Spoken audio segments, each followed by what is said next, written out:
जो कि गाजीपुर में नहीं बल्कि पूर्वांचल में नहीं बल्कि उत्तर प्रदेश में नहीं बल्कि भारत में नहीं बल्कि एशिया का सबसे बड़ा गांव का नाम लिया जाए तो इतिहास में साक्ष्य है कि वो गांव है गहमर। वहीं का रहने वाला एक जवान जिसका नाम है मनोहर, भारत पाकिस्तान की लड़ाई चल रही थी, खड़ा है जवान बॉर्डर पे और पाकिस्तान को आवाज देता है कि शेर के शिकंजे से, शेर के शिकंजे से कोई जंजीर छीन ले, शिकारी के हाथों से कोई शमशीर छीन ले, किसकी मजाल है, अरे किसकी मजाल है जब तक खून है इस शरीर के अंदर जो हमारे हाथों से हमारा कश्मीर छीन ले, कश्मीर छीन ले। अरे फौजी है फौलाद का, फौजी है फौलाद का सीना जख्म हजारों सह जाएगा, फौजी है फौलाद का सीना जख्म हजारों सह जाएगा। मर गया तो क्या हुआ, अरे मर गया तो क्या हुआ, देश तो आजाद कर जाएगा। न राजा लिखेगा न रानी लिखेगी, न राजा लिखेगा न रानी लिखेगी, न कोई शान की सुहानी लिखेगी। अगर कलम का सिपाही कुछ भी लिखेगा, अगर कलम का सिपाही कुछ भी लिखेगा तो शहीदों की सच्ची कहानी लिखेगा। भारत पाकिस्तान की लड़ाई चल रही थी, 50 उग्रवादियों को मौत के घाट उतारा हुआ जवान मनोहर नाम का था, लेकिन एक गोली सनसनाती हुई आई और जवान के सीने में चुभ पड़ी। जवान गिर जाता है, अपने ही साथी को उठा के ले जाते हैं, वही जो कमांडर हेड कमांडर था उसके हाथों में रख देते हैं उसको। ऐसे हाथों में लिया है, दोनों हाथ में जवान तड़फड़ा रहा है, गोली लगी है, शरीर से ब्लड चल रहा है। सर हमको बचा लीजिए सर, सर हमको बचा लीजिए सर, प्लीज सर हमको बचा लीजिए सर। जवान बोला हाँ बहादुर, हाँ तुझे मरने नहीं देंगे बहादुर, तुझे मरने नहीं देंगे, बचा लीजिए सर, हमको बचा लीजिए सर प्लीज, क्योंकि सर मेरी बहन का शादी है सर, मेरी बहन का शादी है सर, हमको बचा लीजिए। बोलता है हिंदुस्तान जिंदाबाद, हिंदुस्तान का हर एक जवान जिंदाबाद, भारत माता की जय।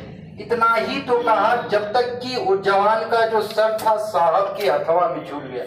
इसका मतलब इस जहान इस मुल्क की शमशान को हमेशा हमेशा के लिए जवान छोड़ के चल दिया।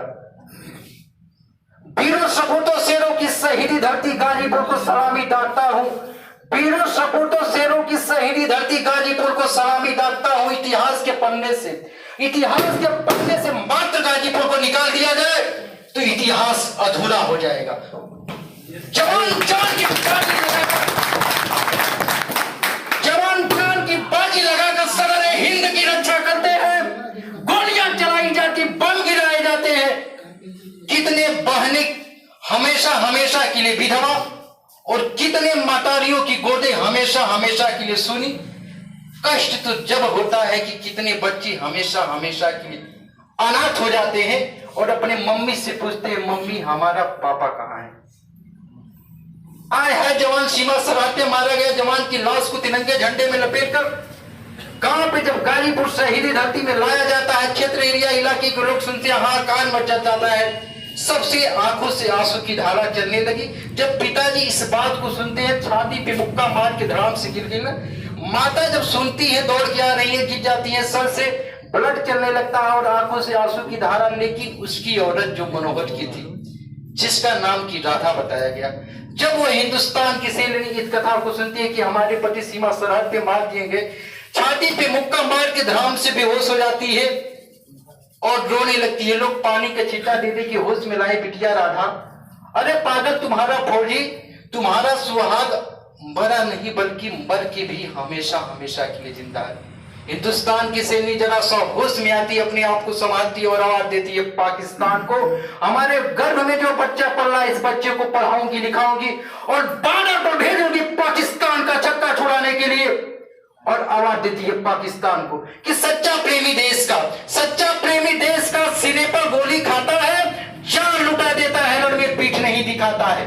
मरने को तो मरते हैं, मरने को तो मरते हैं लाखों और हजारों रोज, पर वतन पे मरने वाला मरकर अमर कहलाता है। इज्जत है, अनवान है, दुश्मन नहीं हूं मैं, उस शहीद की बीबी हूं, विधवा नहीं हूं मैं। अपने आप को होश मिलाती है और कहती है कि मैं एक क्रांतिकारी की औरत हूं। आखिरकार उस मनोहर की लाश को राष्ट्रीय सम्मान के साथ कफन दफन किया जाता है। तो ये बहादुरों की वर्दी है और ये बहादुरों की वर्दी की पहचान। सबको एक साथ